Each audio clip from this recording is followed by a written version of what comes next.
Ito may maraming krillings dito kaso sobrang liit pa nila mga kahabi. Tsaka ano rin,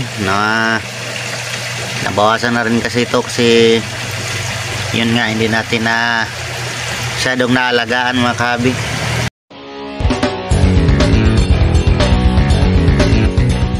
Good morning mga kahabi.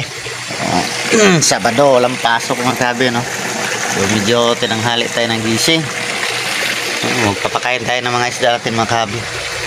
So yun, nandito hindi pala talaga nagalaw. Yan, namatay na yung mga creepies natin mga kahabi. Hindi natin na water change agad. So may nakuha tayo dyan 6 na pieces na lang na krillings. Nilipat natin dito. Yan, nandyan yan. Yung mga PVC pipe na yan. So 6 pieces na lang.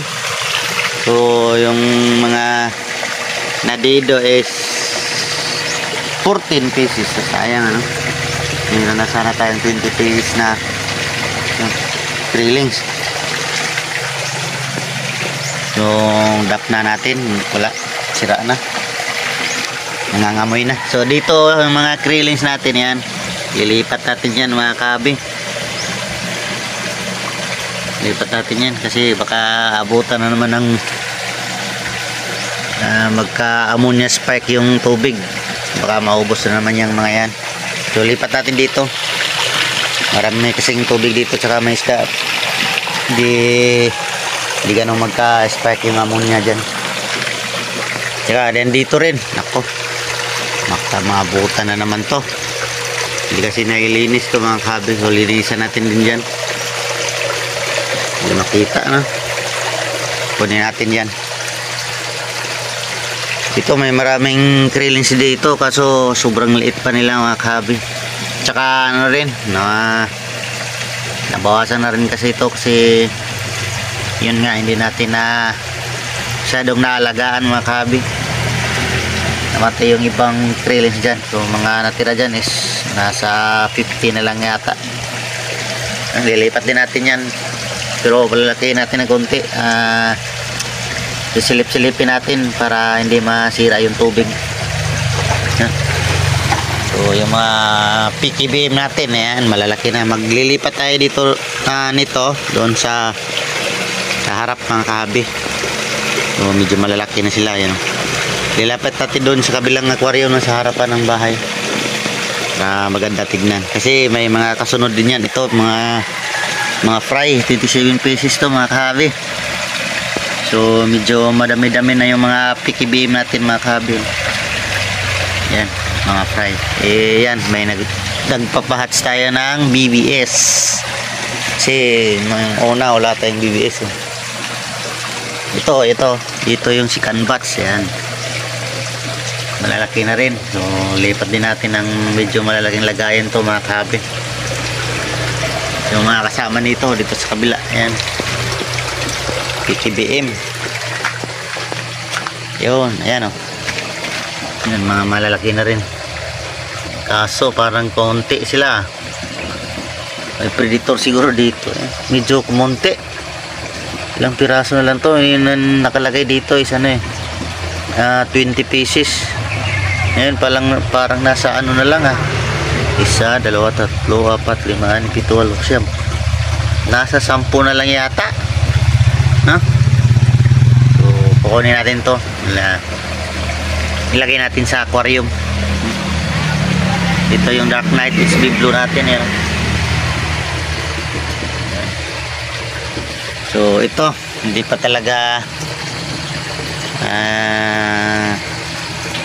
na sold out yung ano natin, white polar parrot.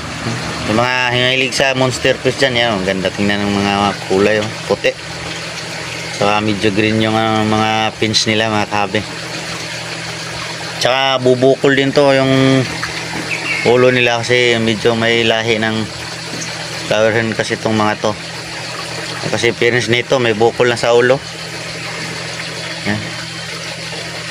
So sa mga mahilig sa monster fish, yan, matatawag rin kasi itong monster fish kasi yan, aggressive yan, kumakain yan, mga live post din yung mga yan. Halatang gutom. Di pa tayo nagpapakain mga kahabi, no? Kasi kagigising lang natin. Walang pasok. Kaya hindi tayo gumising na maaga.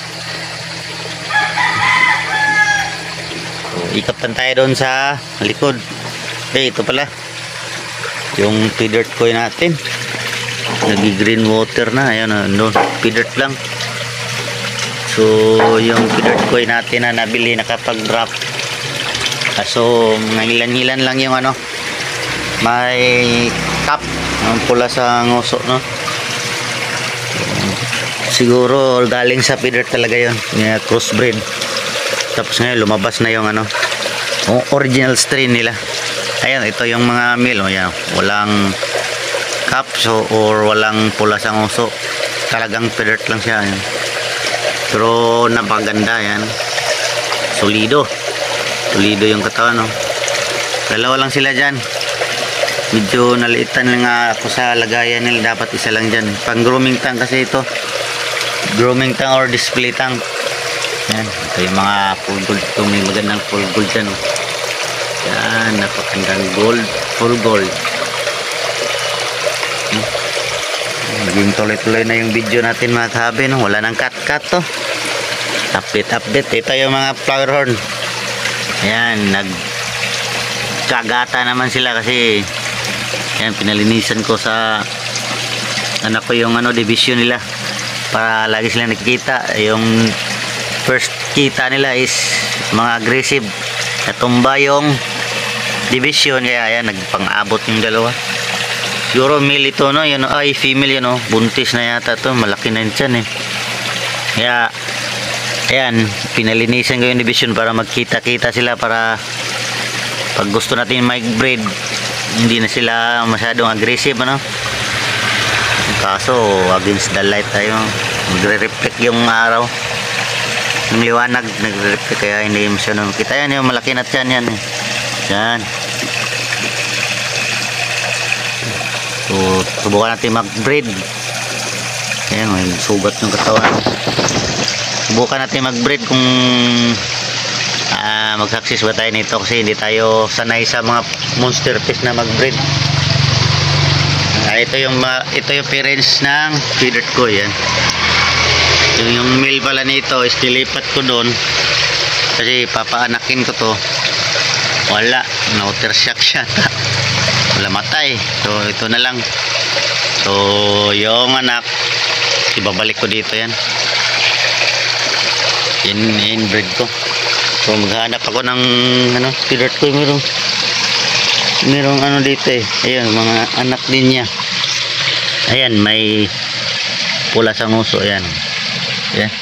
Ano ba yung camera? Makita ba? Yan. So ito yung mga swordtail. Napakalinaw na ng ano natin. Fish pa natin kasi kaunti na lang yung isda, no? So quick update lang ito mga kahabi, no?